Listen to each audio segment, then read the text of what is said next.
Dr. Evan Chait, Kinetic Rehab and Spine. Welcome to our channel. Click the link below to subscribe, share, and like our videos. Join today, join the movement, gain access to insiders' education on how you become a better you. Welcome to your destination of health and wellness. All the best. Simply Avante. Always forward.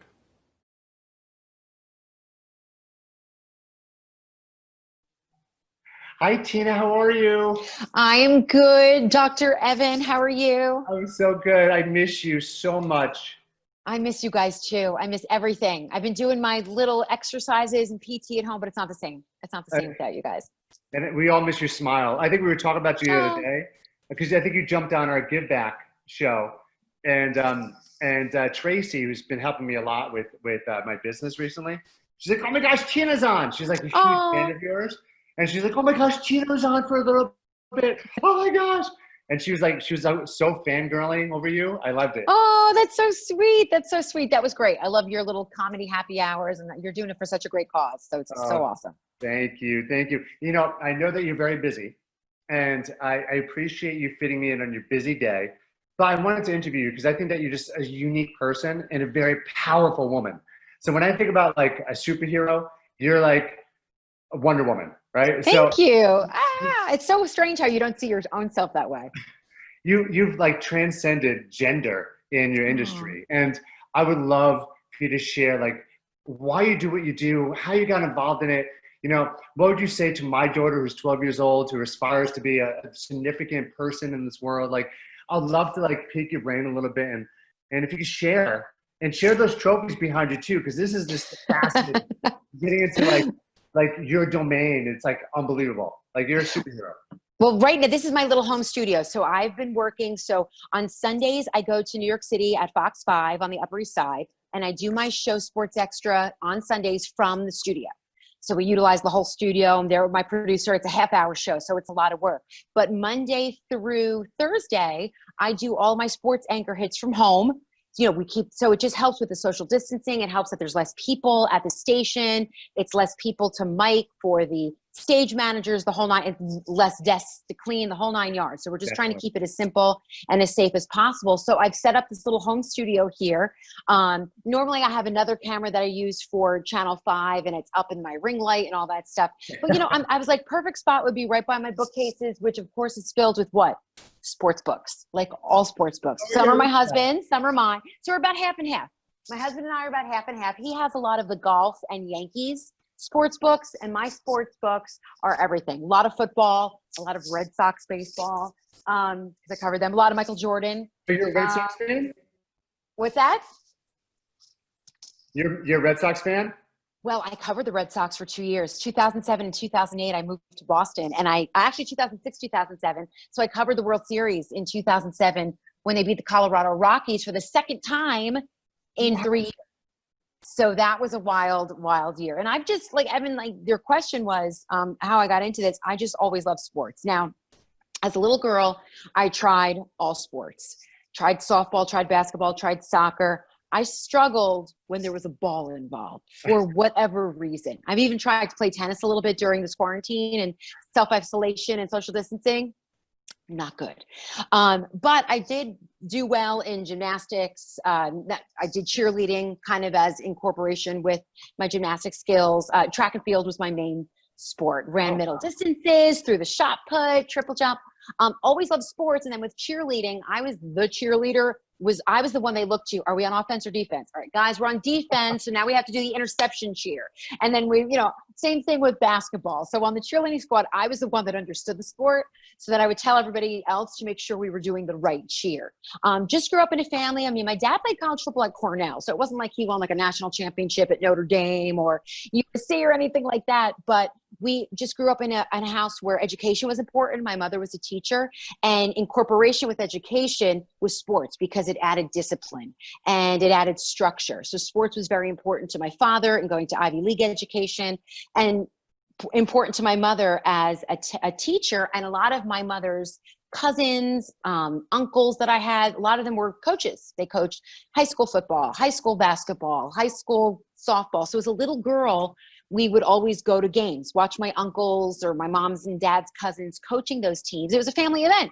And that's what we did. Friday night lights, we would go to Belleville High School and watch my uncle, my godfather, coach the Belleville Buccaneers. And then on Saturday mornings, we would go to the Nutley freshman football games. And I would go with my dad and we would watch Uncle Joe coach them, or Uncle Joe would coach wrestling during the year. So I just loved watching sports, being a spectator of all the boys and men's sports as well. So when I realized, I went to college to be a broadcaster. Barbara Walters, Diane Sawyer were my inspirations.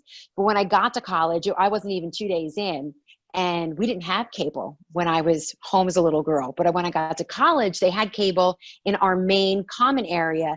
And what was I watching every night during the day with the women's soccer team that was living on my floor? So I was hanging out with them. Cool, they're athletes, they're Division I athletes at the University of Maryland. We were watching ESPN Sports Center. So I got to see Linda Cohn. And then we would watch, the Monday Night Football. And there I saw Leslie Visser. And then during the basketball season, we would watch the NBA. And that's when I saw Hannah Storm. I was like, okay, I could do what Diane Sawyer and Barbara Walters are doing as a broadcaster, but talk about sports, much better deal. So that's I went to college to be a sports broadcaster. That's incredible. And then how'd you get your big break? It took a long time. I'm still waiting for my big break. I was the kind of person who really had to work my way up the totem pole, really had to learn. I've learned, and through that, which has been a luxury, I have learned all aspects of broadcasting. So I could do radio, I can produce, I can write content, I could pretty much do everything. I could be an anchor, I could be an analyst, I could be a radio host, I could be a television host, live television reporter, because any job that I could get, anywhere they could hire me, even if it was a traffic reporter for a while, I took the job because it was all about getting reps. So it goes back to being an athlete. It's all about getting as many reps as you can. The practice reps will pay off when it comes to the big game.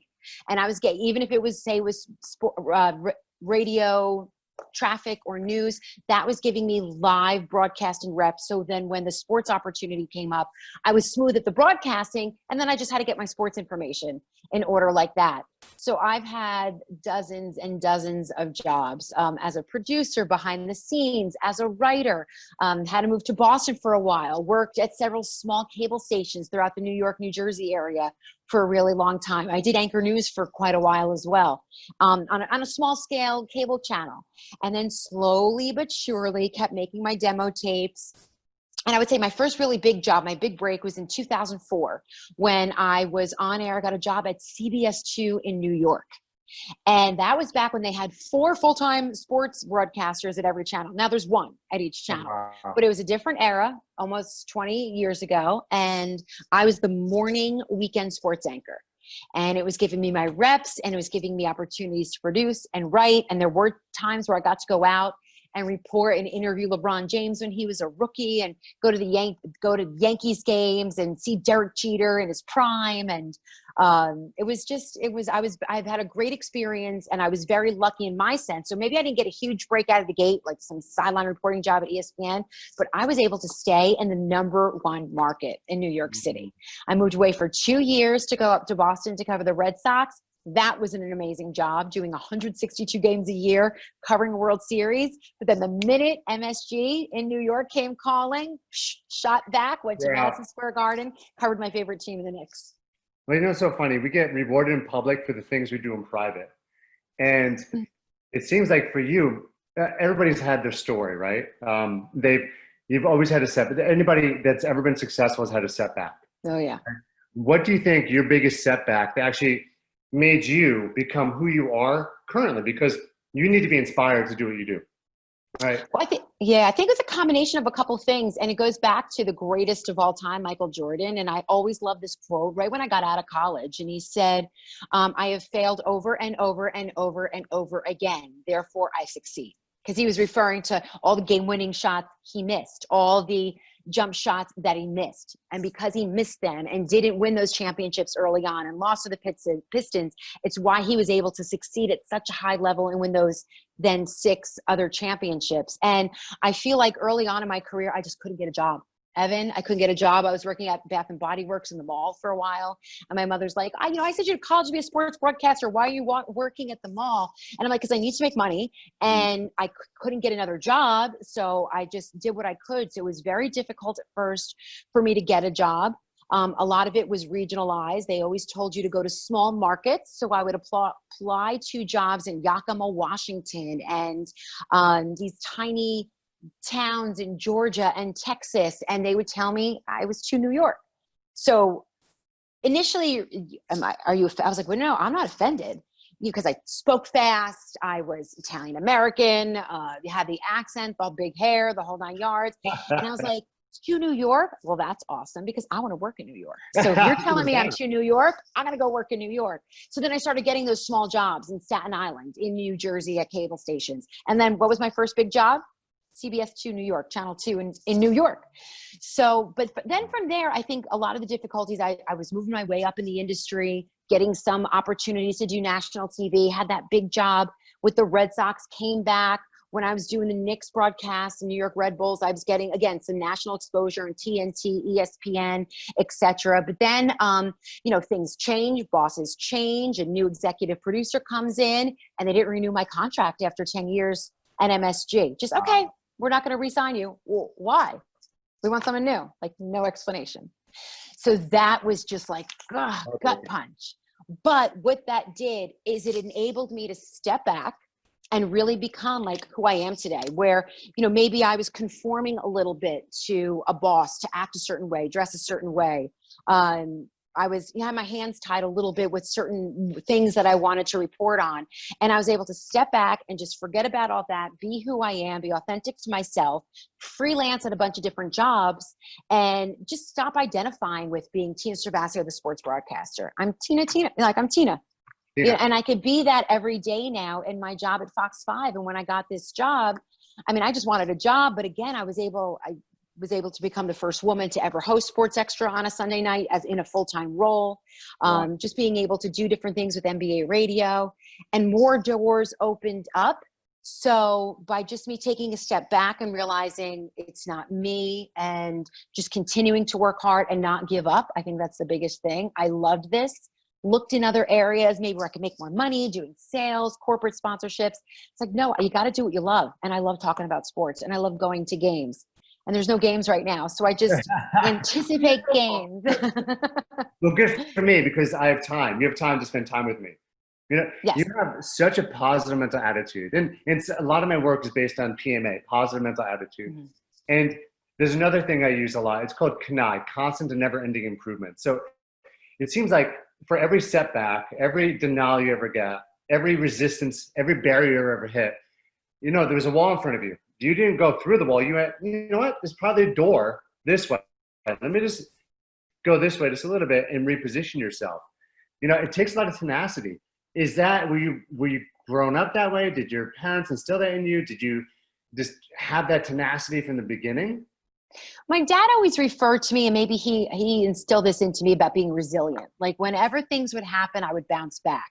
And maybe I've learned, and now I think I can communicate this better and express this better as an adult, and being, I've been in this industry over 20 years, but I'm able to put the past behind me. Don't get me wrong. There have been times where I've looked back at my past, but now, and my father always told me this, look back, but just glimpse, because you've got to move forward. And it's not about, okay, that's it, your contract's over, no job. Like you said, I just had to go to another door. And it taught me that a couple of years ago. Like, just because, for example, even just in my daily job, somebody says no to an interview. Well, what other way can I get that interview? Or what other angle can I do that story? So I just don't take no for an answer. You just have to go in another direction. So again, failure or being rejected, it's not real. Don't look at it as rejection. Look at it as redirection. So so you're just able, my big thing is find your way to yes. Just like Michael Jordan kept using the failure, I've always, no, can't do that. No, thanks. Even if it's a story that I pitch at work. No, we don't want that. But how do I find my way back to yes? How do I get yes? So then you have to adjust. You can't be stubborn. I'm always willing to like learn more and improve myself. You know, I read a lot of books. Sometimes I'm reading sports biographies. Sometimes I'm watching a lot of sports documentaries during this time with no games. But I'm also trying to improve myself just as a communicator, and I want to be positive. I don't want to be that journalist that focuses on the negative. So yes, there might be a negative story about this, but what did that person learn from it? What is the bigger, grander, more positive? You know, I try to look for the light in everything. Yeah. You know, so there might be situations with play. So right now I feel like everybody's being really negative about Major League Baseball players and how they don't want to take a pay cut, but that's not necessarily it. Maybe they don't want to take this huge pay cut because they are leaving their families. They are exposing themselves to coronavirus. They are going to be quarantined for 4 months. So it's not about the pay cut because they're already making $25 million a year. It's other things surrounding it. So you know, I try to look for those details and try to bring them forward in my stories. Reframing it. I Yes. love how you, and what's amazing, when you came in and interviewed me, I was so nervous. You know, when you came in and the whole entire staff was so excited. You got Tina Cervasio coming to our office. Like we were so excited that you were coming in. And I remember when you walked in, like my whole staff was like, oh my gosh, she's unbelievable. Oh. Because you know, I've worked with the Knicks, the Nets, and you know, I've traveled with a lot of professional athletes. Oh, 4 of my guys got picked up at the NFL this year. Which, no way. Yeah, which is amazing. Yeah, so that's incredible. And so when you came in, I've worked with people at your level, but never worked with you, right? So I had a certain expectation of when you coming in. You know, she's probably really nice on camera, and then behind the camera, she's probably different. No, who you are in camera is who you are.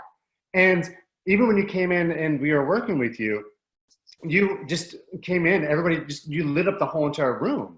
And it just shows that like you've had to overcome a lot, and you're either a victor or a victim, and you decided to be a victor in your life. And all those challenges that you've ever came across, you've overcome. And I love what you said. What did you say? You said, you know, it's a redirection, right? What did you say? What was the quote? You said it's failure's not a rejection, it's a redirection. It's a redirection. Yes. I'm gonna just steal that and borrow that.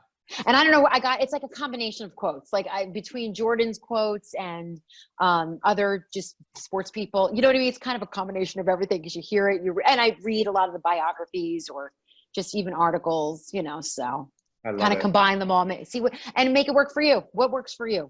A girlfriend and I at Channel 5, and I say it all the time, well, what works for you? Make it work for you that it is, and then you try to stay positive. And that's my goal, to be like, to kind of bring light figuratively and literally into a room because it's a dark world and we're going through a dark time right now. So everybody's like, oh, you were so peppy tonight on Sports Extra and there's no games. I'm like, but sports still exists and sports will come back and athletes are still athletes, and I'm bringing you their stories.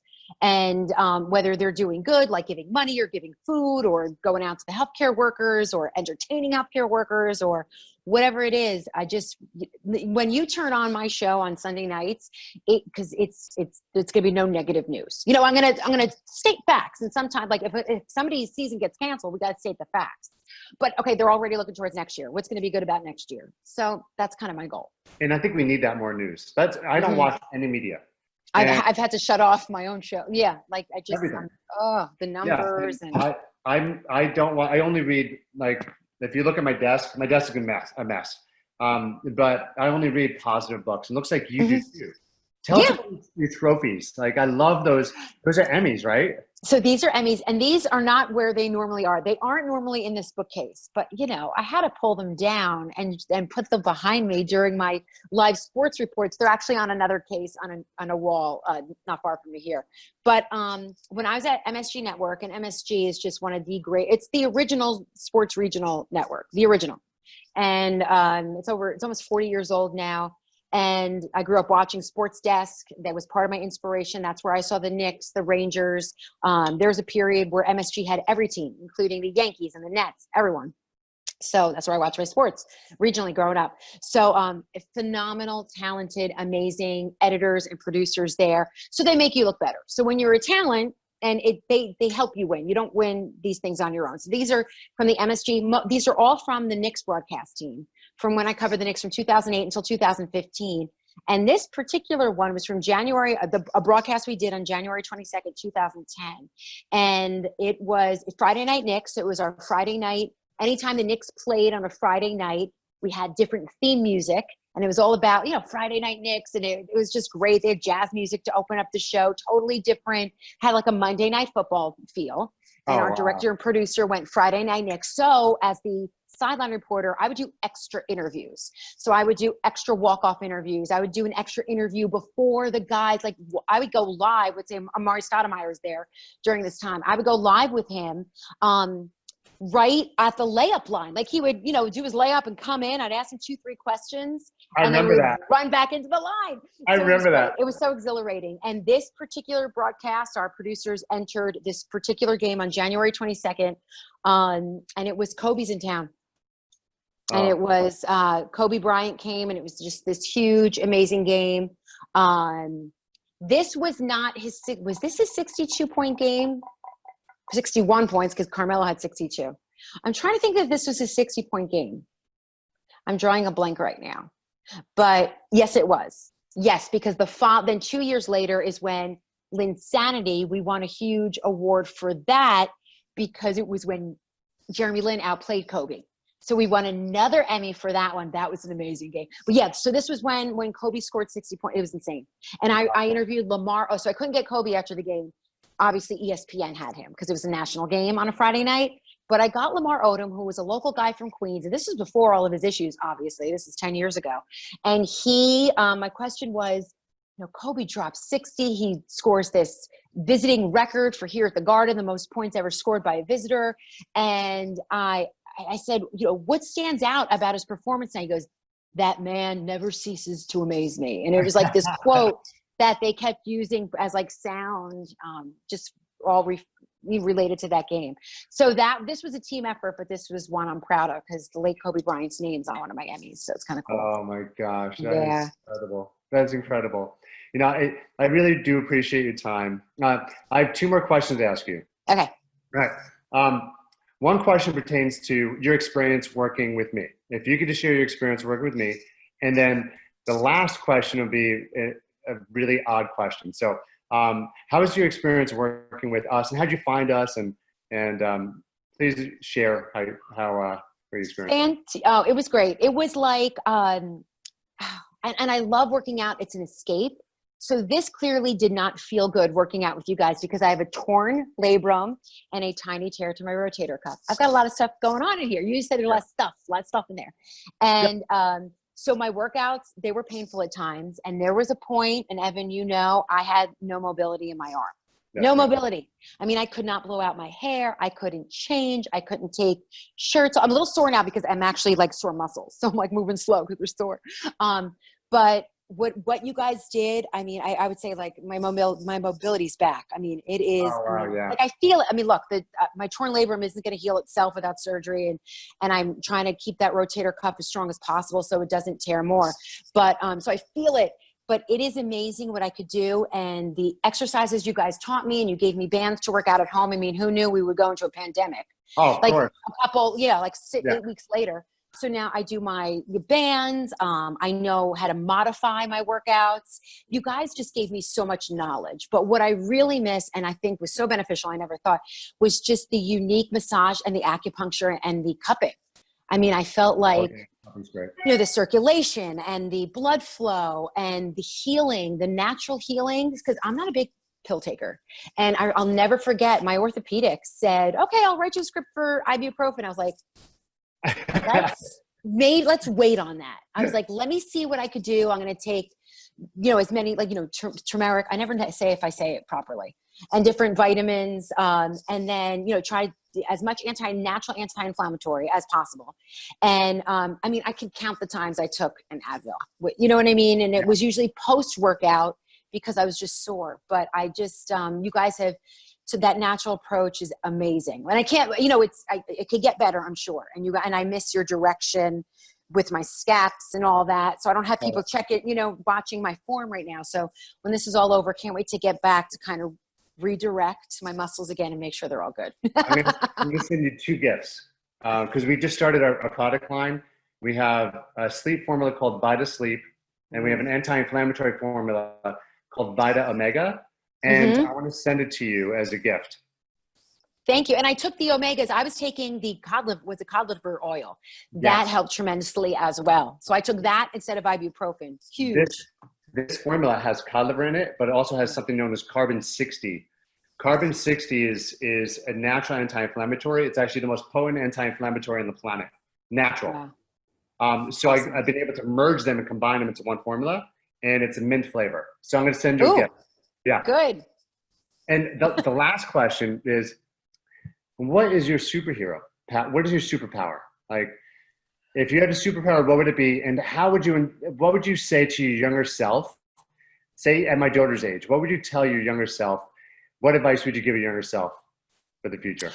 Well, the advice I would give my younger self, don't take everything personally. And I would probably give it to myself 3 weeks ago too. Sometimes you slip back into that. Because especially in this business, where it's a visual medium, people see you, they recognize you, they hear your voice, you meet so many people, and you put out a product. Not everybody's going to like it. Everything is subjective. So some people may love you, and some people might hate just the way you hold the microphone. I've gotten that. You just don't know. And they might not like your name. I mean, it's such a subjective business. So to just not take things personally, whether I was a little girl and it was dealing with friends, sometimes I think the advice would be, if a person makes fun of you or says mean words to you or harms you in any way, that is a reflection of themselves. It's not you. That's how they're seeing themselves. Didn't know that as a little girl. So that would be the advice. And I could just think of so much hurt that I wouldn't have to endure. Or if it happens, if you have that hurt emotion in a moment, feel it, get rid of it. Don't take it personally. It's not about you. But my superpower, and I think it goes back to my dad using the word resilience, and I love that word, I'm like a rubber band. Pop me back. And then there's another great quote I have, and I hope I don't mess this up. This could be anonymous or come wrong. And it's about being like an arrow. So it's sort of like the actual bow. So again, it's resilient because it's got the resiliency about being an arrow. You need sometimes to be pulled back to launch forward. So that kind of all plays into it. So, I would have maybe a cool bow and arrow as part of my superhero. Yeah. Be the mockingbird. Yes. Yeah. Or Sagittarius, or does Wonder Woman have a bow and arrow? No, there is a superhero with a bow and arrow though. Brave, the girl from Brave in Disney, the Disney character. That's true. There's also, I think, Hawkeye from Avengers. Yeah. I think so. Yeah. One of them. Well, I know that your time is so valuable and so special, and you're such a special woman, amazing person, and you truly light up the world. You inspired my team and me to become better, and my daughter's I'm always showing her videos of you, of very powerful women in this world, and I just want you to say that you're amazing and keep it up. Oh, Evan, thank you. I'm so lucky. I think it was kismet the way that we met, and I interviewed you, and then I started picking your brain about medical things and physical things and personal stuff. And once I knew I needed a physical therapist, hello, Dr. Evan. And so I think it's just so great. And that goes back to our friend Mindy. She was able to connect us so I can get that story done. Thank you, Mindy. Yay. Yay. I'll send you out your gift by the end today. So you should have it by Friday. Oh my goodness. Thank you. Okay. Tell everybody I said hi, Kinetic. Definitely. God bless you. Okay. Be safe. Thank you. God bless, Dr. Evan. Take care. See you soon. Bye, Tina. Bye.